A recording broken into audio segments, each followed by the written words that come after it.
She fixed a Korean Mafia boss flat tire on a dark road. The next morning, a Rolls-Royce stopped outside her house.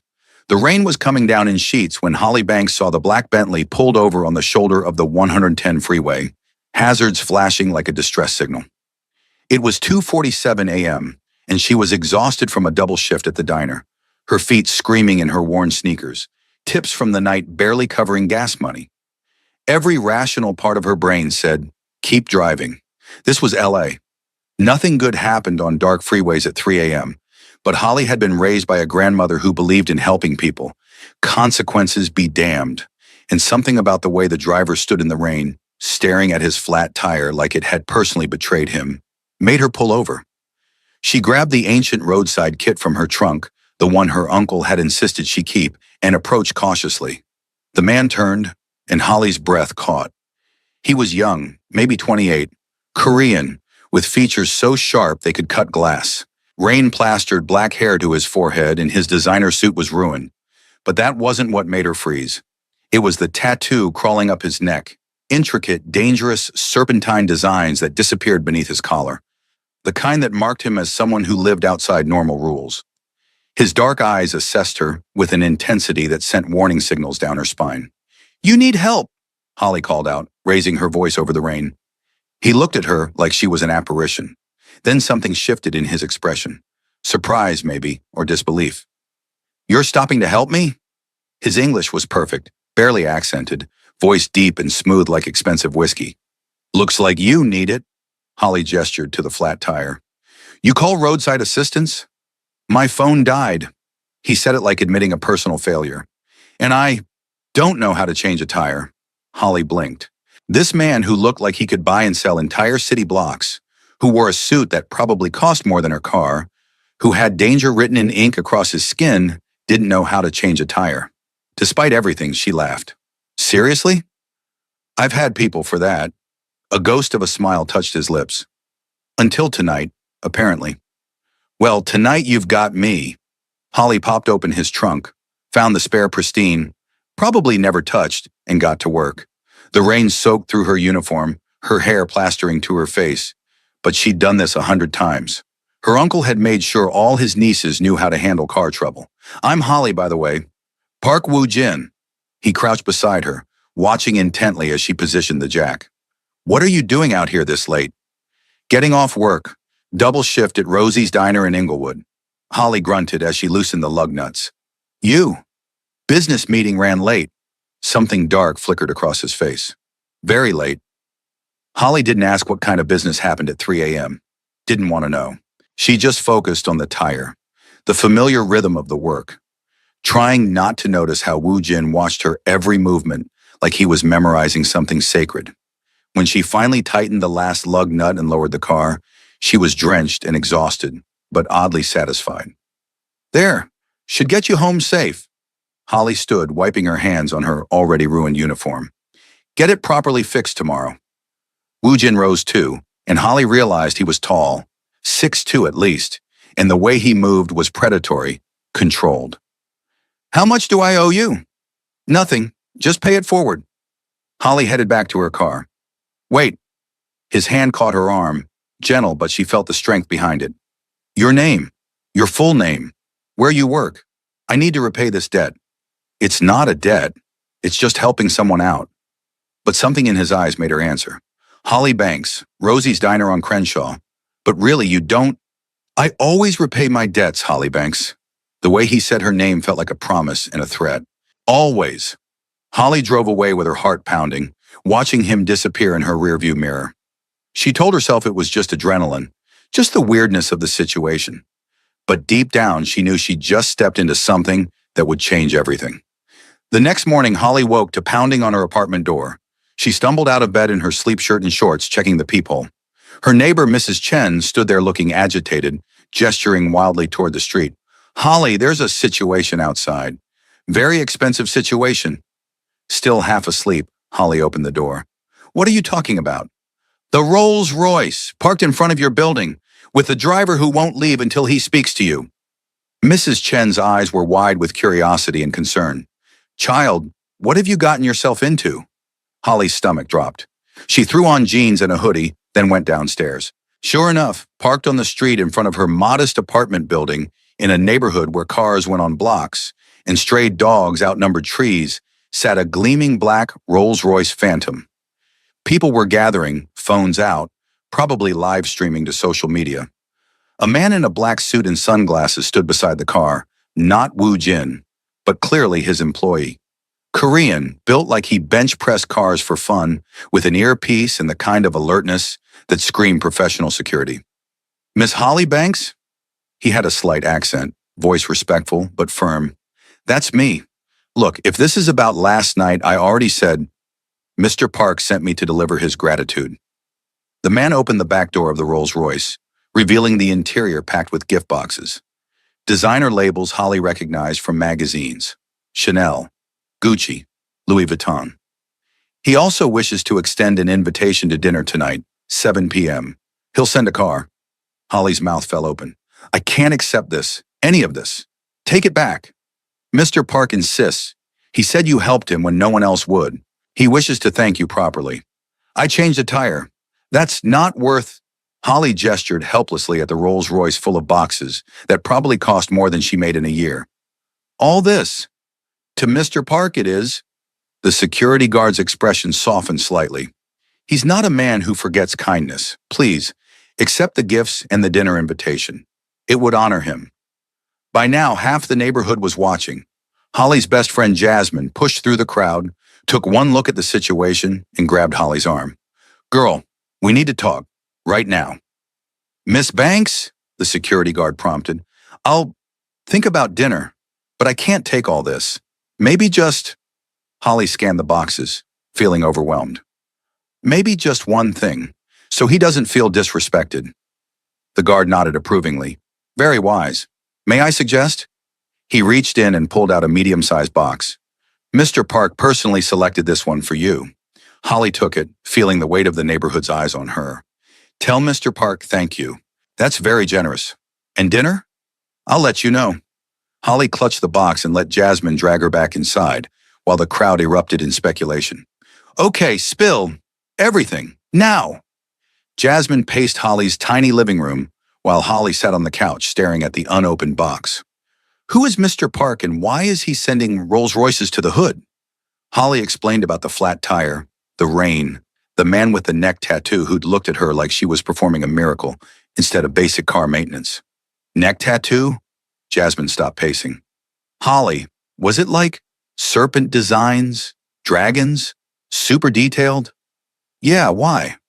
Because I know who that is. Jasmine pulled out her phone, scrolling frantically. My cousin works security downtown. He warned me about the new players in Koreatown. There. She turned the phone around. Holly found herself looking at a grainy surveillance photo. Park Woo-jin in a different suit, same intense expression, walking into what looked like a nightclub. The headline above it, Rising Power in LA's Korean Organized Crime. Park Woo-jin takes control of family operations. He's Mafia, Jasmine said bluntly. Like actual Korean mob. His family runs half the illegal operations in Koreatown and some of downtown. And you changed his tire? Holly felt her world tilt. I didn't know. I just saw someone who needed help. That's because you have a hero complex and no sense of self-preservation. Jasmine sat beside her. Holly, this is serious. These aren't people you want to owe you favors, or be indebted to. He said he always repays his debts. Exactly, which means you're on his radar now. And trust me, that's not where you want to be.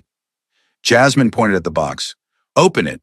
Let's see what a Mafia boss considers an appropriate thank you gift. Holly opened the box with trembling hands. Inside, nestled in tissue paper, was a leather jacket. But not just any jacket, buttery soft, perfectly tailored, with subtle details that scream quality. And underneath it, a handwritten note in elegant script. For the woman who stopped in the rain. Your uniform was ruined helping me. This is small repayment. Dinner tonight would honor me greatly. I promise you're safe. P.W. He noticed your uniform got ruined, Holly whispered. In all that, he noticed. Because he's observant. It's how people like him stay alive. But Jasmine's expression softened. That's actually kind of thoughtful, in a terrifying mob boss kind of way. Holly ran her fingers over the leather. It was beautiful. More than beautiful, it was perfect. Like he'd somehow known exactly her style, her size, her taste. I can't go to dinner with him. Can you afford not to? Jasmine said carefully. Holly, if you reject him completely, that could be seen as an insult. And insulting men like Park Woo-jin? That's how people end up in bad situations. So what? I just go. Have dinner with a criminal? You have dinner with a man who wants to thank you for helping him. In public, where it's safe. Jasmine squeezed her hand. One dinner. Be polite. Accept his thanks. Then you're done. Debt repaid. Everyone moves on with their lives. It made sense. One dinner. Public place. Then this weird, surreal situation would be over. Holly could go back to her normal life. The diner, her tiny apartment, her simple existence. Okay, one dinner, but you're on standby with 911 ready to dial. Obviously, and girl, Jasmine gestured to the jacket. Wear that. If you're having dinner with a mob boss, at least look good doing it. At exactly 7 p.m., a different car arrived. A black Mercedes S-Class, driven by the same security guard from that morning. Holly had spent an embarrassing amount of time getting ready, the leather jacket fitting like it had been made for her body specifically. She'd paired it with a simple black dress, her natural hair in twist-out curls that framed her face, minimal makeup that highlighted her features. The drive took them to Beverly Hills, to a restaurant so exclusive Holly had only seen it in celebrity Instagram posts. The kind of place where reservations took months and the cheapest entree cost more than her weekly paycheck. The security guard opened her door, and Holly stepped out onto actual red carpet. Miss Banks. A hostess materialized, elegant in a black sheath dress. Mr. Park is waiting. This way, please. They walked through the main dining room, crystal chandeliers, hushed conversations, the clink of silverware on expensive china, and out to a private terrace. String lights hung overhead, creating a canopy of stars above a single table set for two. And standing beside it, looking devastating in a black suit that emphasized his lean, powerful frame, was Park Woo-jin. The neck tattoo was visible tonight, serpentine patterns that crawled up from his collar, disappearing into his hairline. In the soft lighting, Holly could see the details. Scales, waves, Korean characters woven through the design. It should have been intimidating. Instead, it was mesmerizing. Holly Banks, he said her name like a prayer. You came. You sent a very persuasive invitation. Holly tried to keep her voice steady. And a very generous gift. Thank you for the jacket. It looks better than I imagined. His eyes traveled over her. Appreciation clear but respectful. Please sit. Woo-jin pulled out her chair. Actual gentleman behavior from a man who probably ordered executions over breakfast. Holly sat, hyper-aware of his proximity as he settled across from her. Up close, she could see he was younger than she thought. Maybe 28, with eyes that held decades of experience. I want to apologize for this morning, he said. The display. It was too much. I didn't consider how it would look in your neighborhood. It definitely got people talking. Holly managed a small smile. Mrs. Chen thinks I'm either a secret heiress or involved in something illegal. Both are incorrect. Woo-jin poured wine, something red and probably worth more than her car. You're simply someone who helped a stranger, and I wanted to express gratitude. With a Rolls Royce full of designer gifts? I don't know how to do things small. A hint of a smile touched his lips. My father used to say it was my biggest flaw. That and my temper. The waiter appeared with the first course, something artistic and tiny on a huge plate. Holly had no idea what it was. Woo-jin must have seen her hesitation because he leaned forward and said quietly, I ordered a tasting menu. Each course is small. If you hate something, we skip it. And there's Korean food coming too. Real food, not this pretentious art. Holly laughed despite herself. You don't like fancy food? I like food that tastes like food, not concepts. He picked up his fork. But places like this are useful, private, secure, no one listening to conversations. Are you worried about people listening? His expression shifted, becoming guarded. Always. It's necessary in my line of work, which is import-export, family business. The lie was smooth, practiced. But then he stopped, set down his fork and looked at her directly. Actually, no. You helped me. You deserve honesty. I run my family's operations. We're involved in activities that exist outside the law.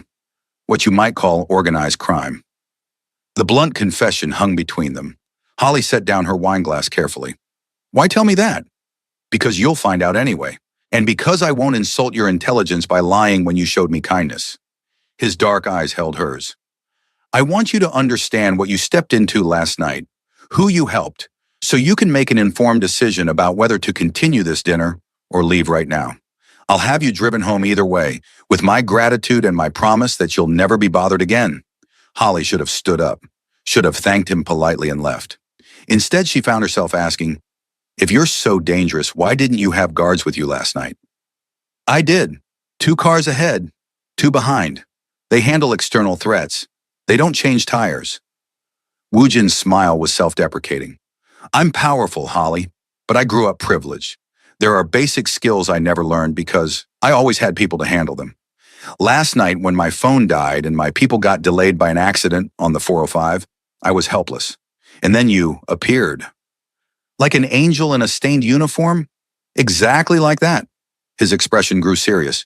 Do you know how rare that is? Someone stopping to help a stranger at 3 a.m.? Not calling a service, not driving past, but actually getting out in the rain and doing the work yourself? My grandmother always said, do unto others. She raised you well. Woo Jin paused as another course arrived, this one actually recognizable as seared tuna. My father would have liked you. Would have. He died 3 years ago. Heart attack, though the stress of his lifestyle certainly contributed. Pain flickered across Woo Jin's features. I took over when I was 25. Youngest boss in our organization's history. Some people didn't think I could handle it. Did you prove them wrong?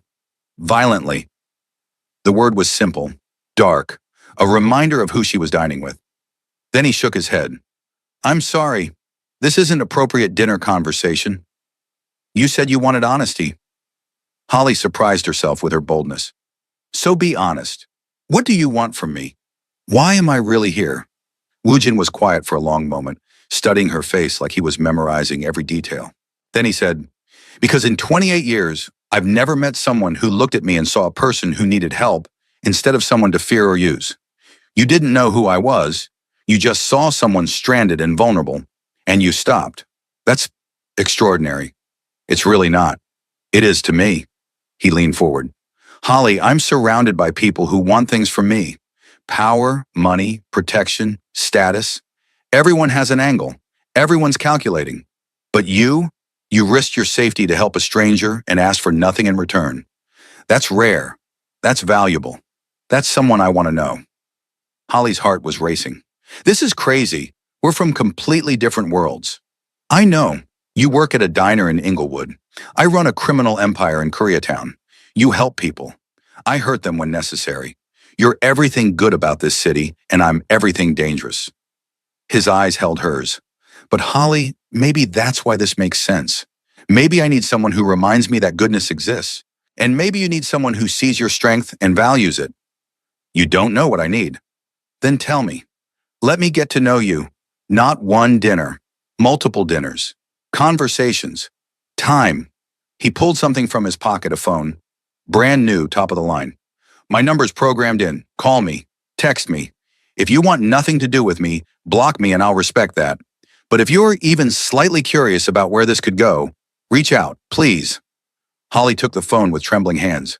Why are you doing this? Because for the first time in 3 years, I met someone who made me feel human instead of monstrous. His voice dropped. Because you stopped in the rain. Because you're beautiful and kind and strong. Because I can't stop thinking about you. And because I want to see if maybe, just maybe, someone like you could see something worth saving in someone like me. The raw vulnerability in his words took Holly's breath away. This dangerous man, this crime boss with blood on his hands and power in his veins, was asking her, a waitress from Inglewood with $200 in her bank account, to give him a chance. One more dinner, Holly heard herself say. Let's see what happens. Woo Jin's smile was blinding. One more dinner. I'll make it perfect.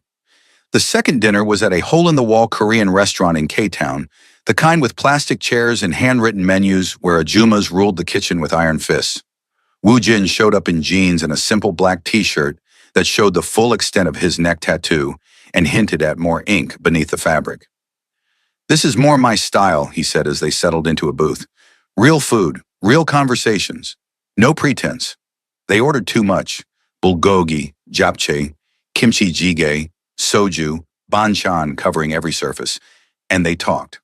Holly learned that Woo Jin had studied business at USC before his father's death pulled him into the family operations. That he spoke 4 languages, Korean, English, Mandarin, and Japanese. That he hated mornings, loved old kung fu movies, and had a rescue dog named Bulgogi because the puppy had stolen his dinner the night he found him. You have a dog? Holly couldn't help but smile. A crime boss with a rescue dog? Even criminals can love animals. But his eyes were warm. Gogi's at home, probably destroying my couch right now. He has separation anxiety. The vet says it's because he was abandoned. That's actually sweet, in a weird way. Come meet him, after dinner. The invitation was casual, but Holly felt its weight. Going to his home meant crossing another line. From public dinners to private spaces. From curiosity to something more intentional. I don't know if that's a good idea. I have a state-of-the-art security system and 15 people who know exactly where you are. Plus Gogi, who's a terrible guard dog, but excellent at judging character. If he likes you, you're safe. Woo Jin's smile was slight. I'm asking you to meet my dog, Holly, not proposing marriage. Fine, but just to meet the dog. Just the dog, he agreed, but something in his eyes suggested he was hoping for more. Woo Jin's house was in the Hollywood Hills, gated and gorgeous, with views that stretched across the city. Modern architecture, floor-to-ceiling windows, the kind of place Holly had only seen in architectural magazines. But what caught her attention was the moment they walked in and a golden retriever puppy came barreling toward them, all paws and excitement and wagging tail. Gogi, manners! Woo Jin tried to sound stern but failed miserably as the puppy jumped on him, then immediately transferred his attention to Holly, sniffing enthusiastically.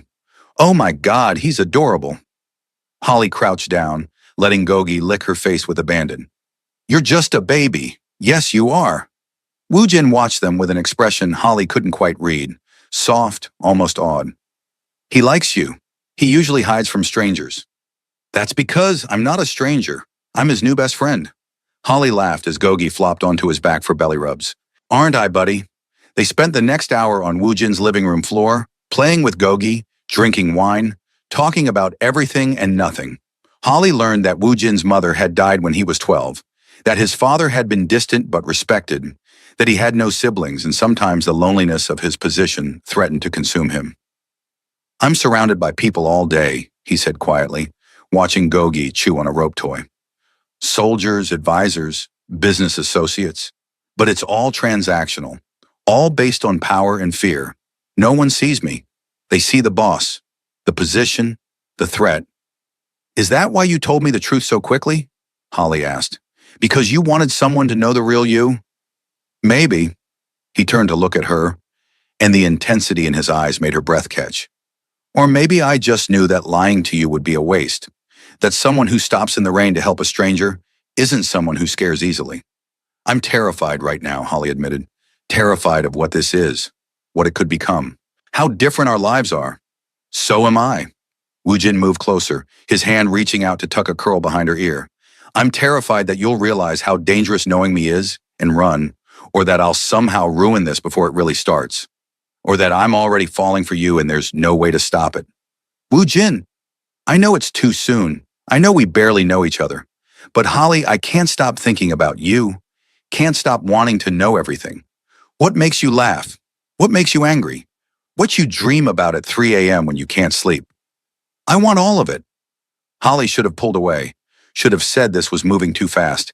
Instead, she found herself leaning in, closing the distance between them.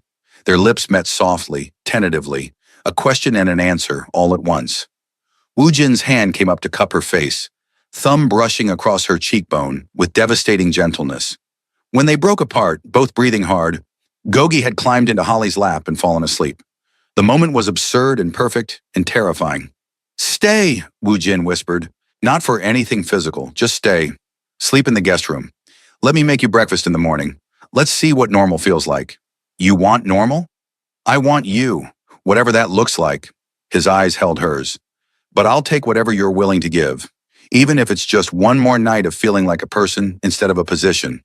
Holly stayed, and in the morning she woke to the smell of pancakes and the sound of Woo Jin singing off-key in Korean while Gogi barked along. It was domestic and strange and wonderful and terrifying because Holly realized she was falling for him too. The next 3 weeks blurred together in a haze of secret dates and growing intimacy.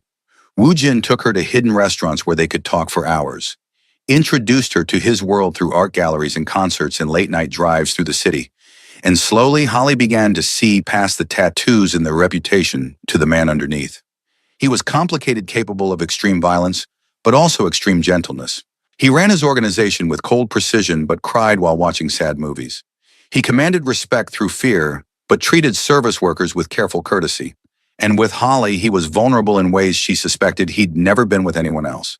"My father used to say emotion is weakness," he told her one night as they lay on his rooftop, looking at stars barely visible through LA's light pollution.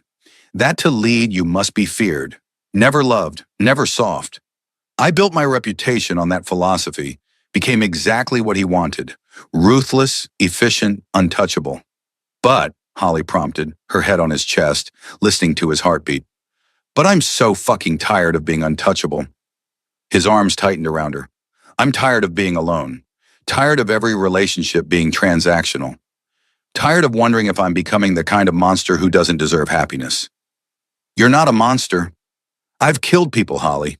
Ordered executions. Destroyed lives. Made decisions that haunt me every time I close my eyes." His voice was raw. "How is that not monstrous?" Holly was quiet for a long moment. Then she said, "My grandmother used to say that monsters don't question whether they're monsters. The fact that you're afraid of becoming one means you haven't. Not yet. Not completely." "Your grandmother sounds wise." "She was. Raised me after my parents died in a car accident when I was 8. Worked 3 jobs to put me through school, taught me to be strong, to help people, to see the good even in darkness." Holly's voice caught. "She died 2 years ago. Sometimes I still reach for my phone to call her. I do the same with my father, even though our relationship was complicated." Woo Jin's hand found hers in the darkness. "We're both orphans, aren't we? Trying to honor people who aren't here anymore while figuring out who we want to be?"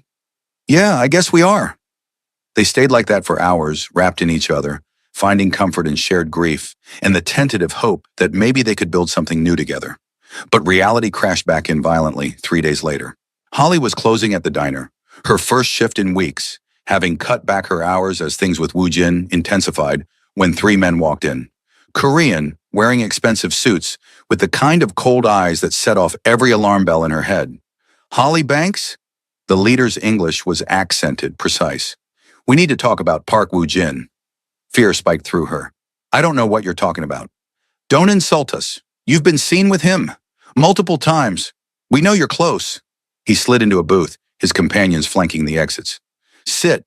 This won't take long." Holly's co-worker, Marcus, had disappeared into the kitchen. Smart. This wasn't his fight. Holly sat across from the man, hands clasped to hide their trembling. "What do you want?" "Information about Park's operations, his movements, his vulnerabilities." The man smiled, and it was worse than any threat. "You're close to him. You see things, hear things. We're willing to pay very well for those observations. I'm not spying on him." "No? Consider it then. Because being close to Park Woo Jin is dangerous, Miss Banks. People in your position often end up collateral damage. But if you help us, we can protect you, keep you safe when things inevitably fall apart." "I don't need protection from him." "Don't you? He's a criminal, Miss Banks. A violent, dangerous man who's used you from the start." The man leaned forward. "The flat tire? That was staged. He knew you'd stop, knew exactly how to play you. This whole romance is manipulation to gain something he wants." Holly's stomach twisted. "You're lying." "Am I? Ask yourself, why would someone like him be interested in someone like you?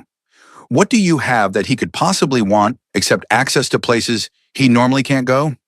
A black woman working in Inglewood creates perfect cover.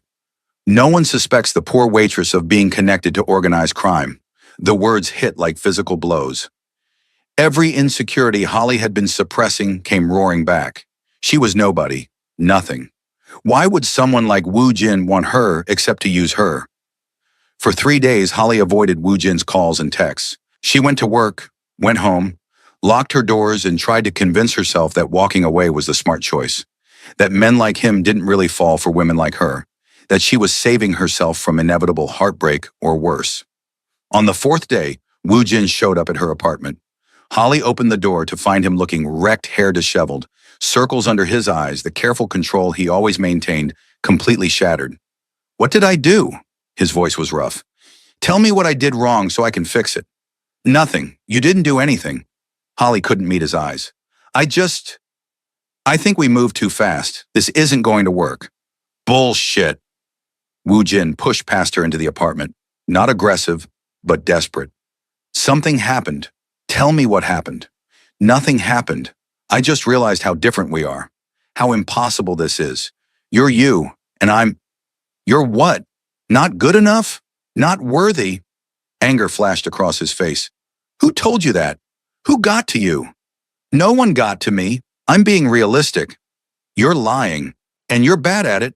He moved closer, and Holly backed up until she hit the wall. "Holly, please, talk to me. Whatever happened, whatever someone said, we can handle it together." "They said the flat tire was staged." The words burst out. "That you manipulated me from the start. That I'm just cover for you. A useful tool." Woo Jin went completely still.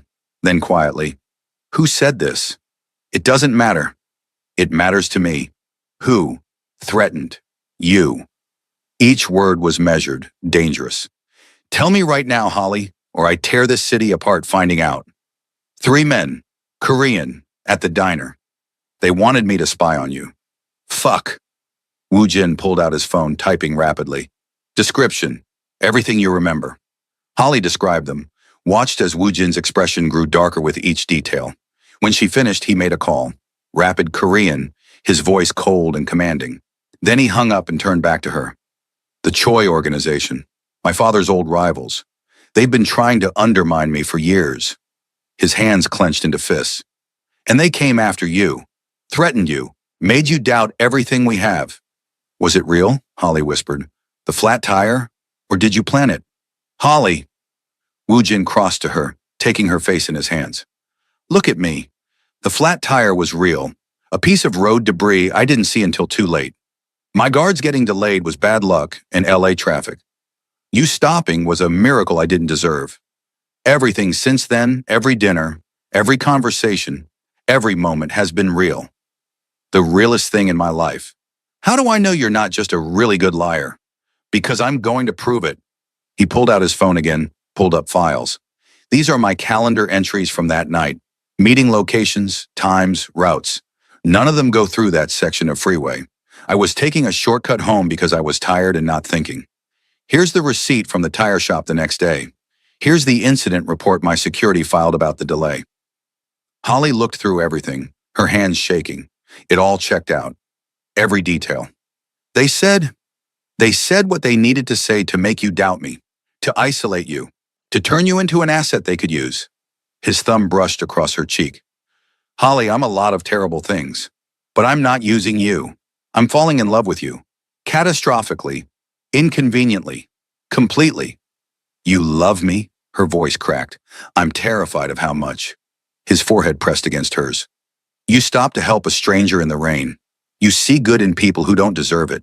You make me want to be better than I am. You're everything I didn't know I needed. So yes, Holly Banks, I love you, desperately. And if you'll let me, I'll spend every day proving it." Holly's walls crumbled. "I love you too.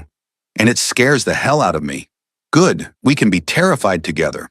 He kissed her then, deep and desperate and full of everything they'd been holding back. When they broke apart, his expression turned serious. "But Holly, you need to understand. They came after you.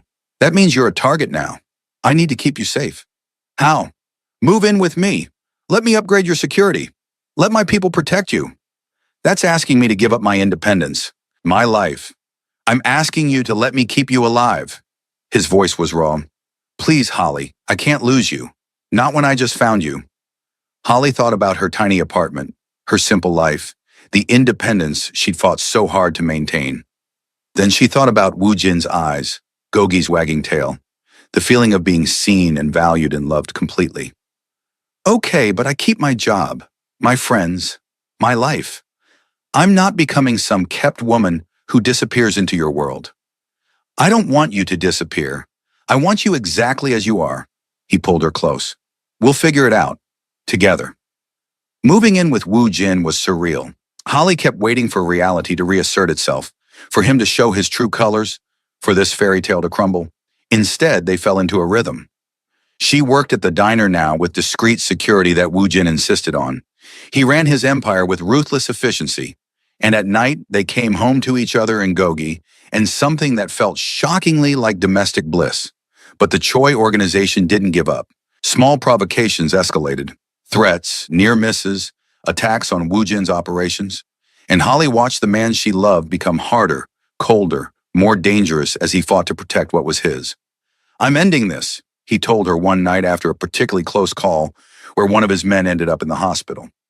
I'm going to make them understand that coming after you, after us, was their last mistake. How? Holly asked, even though part of her didn't want to know. However, I have to.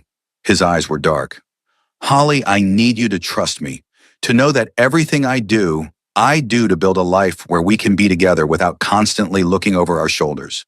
I trust you. I just don't want to lose you. You won't, I promise. He pulled her close. This ends. And then we build something real, something lasting. Deal? Deal. The war was brief and brutal. Holly didn't see most of it, but she saw the aftermath. Woo Jin coming home with blood on his clothes, exhaustion in his eyes and grim satisfaction in his expression. She asked no questions, just ran baths, held him while he slept, and pretended not to notice when he woke screaming from nightmares. And then it was over. The Choi organization surrendered, their leadership decimated, their operations absorbed into Woo Jin's empire. Peace returned to Koreatown, and Woo Jin, for the first time since Holly had known him, seemed to breathe freely. It's done, he said one morning over breakfast, Gogi begging shamelessly for scraps. We're safe. You're safe. What now? Holly asked. Now we live. His smile was genuine, unguarded. We build the life we talked about, the one without fear, without constantly watching the shadows. Is that possible? In your world? I'm making it possible. Transitioning more operations to legitimate businesses, using the power I have to create something sustainable, something I can be proud of. He reached across the table, taking her hand. Something worthy of you. I didn't fall in love with you because of what you could become. I fell in love with who you are. A criminal with blood on his hands and a neck tattoo? A man who rescued a puppy, who cries during movies, who looks at me like I'm the most important thing in his world, who's trying to be better every day. Holly squeezed his fingers. That's who I love. Woo Jin stood, pulling her up with him, wrapping his arms around her waist. Marry me. What? Marry me. Make this official. Build a life with me that's real and permanent and everything I never thought I could have. His eyes held hers. I know it's fast. I know we've only known each other 4 months.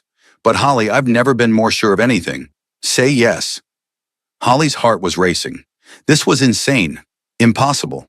Everything she'd never imagined wanting. And yet, looking into Woo Jin's eyes, feeling the strength of his arms around her, remembering the night she'd stopped in the rain for a stranger, she'd never been more certain of anything either. Yes, she whispered. You absolute maniac. Yes. They married 6 months later in a private ceremony that blended Korean and African-American traditions. Holly's friends from the diner sat beside Woo Jin's most trusted associates.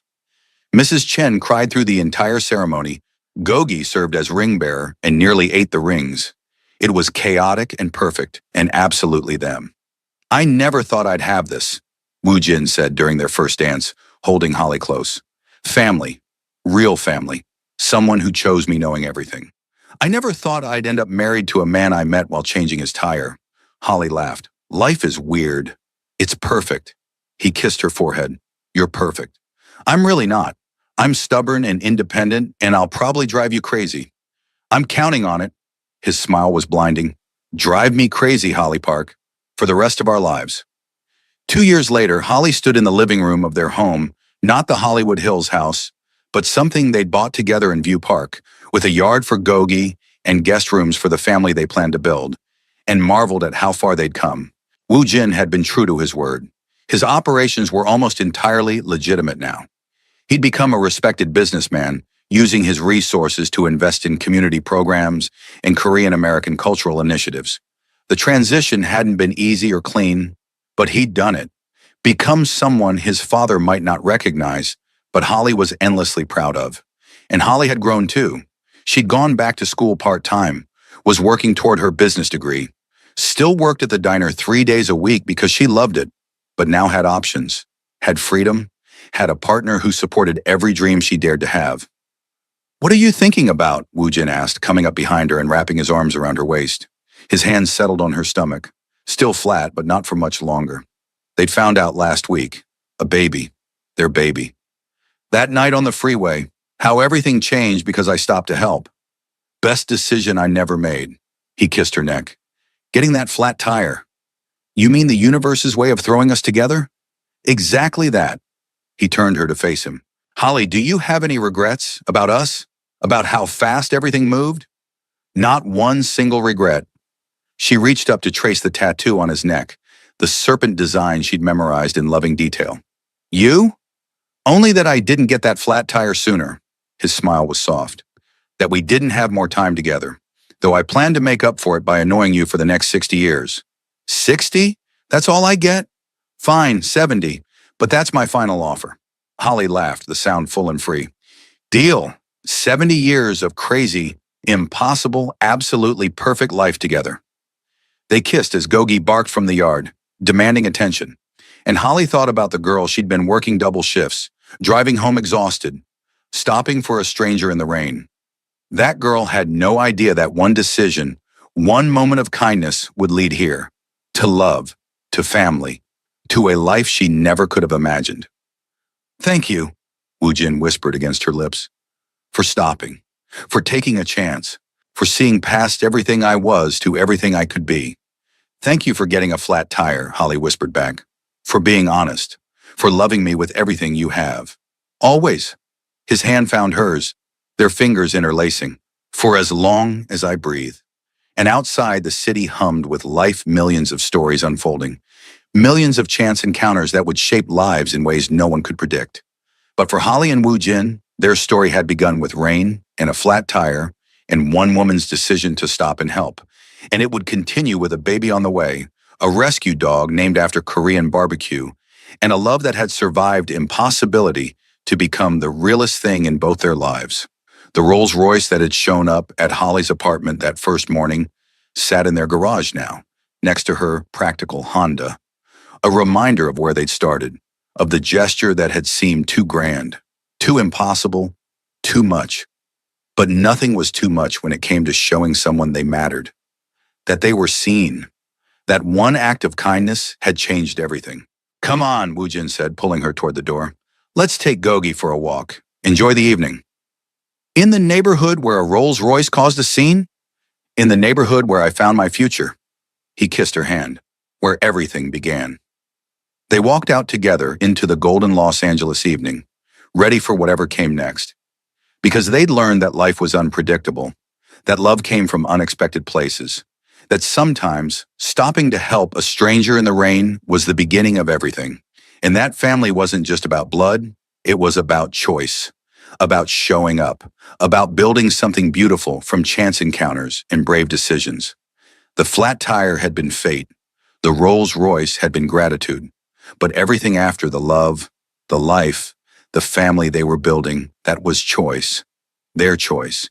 Every single day. And as they walked hand in hand down the street where it all began, Holly Banks, now Holly Park, smiled. Because sometimes the best love stories start with the simplest acts of kindness. And sometimes the most impossible relationships become the most beautiful realities.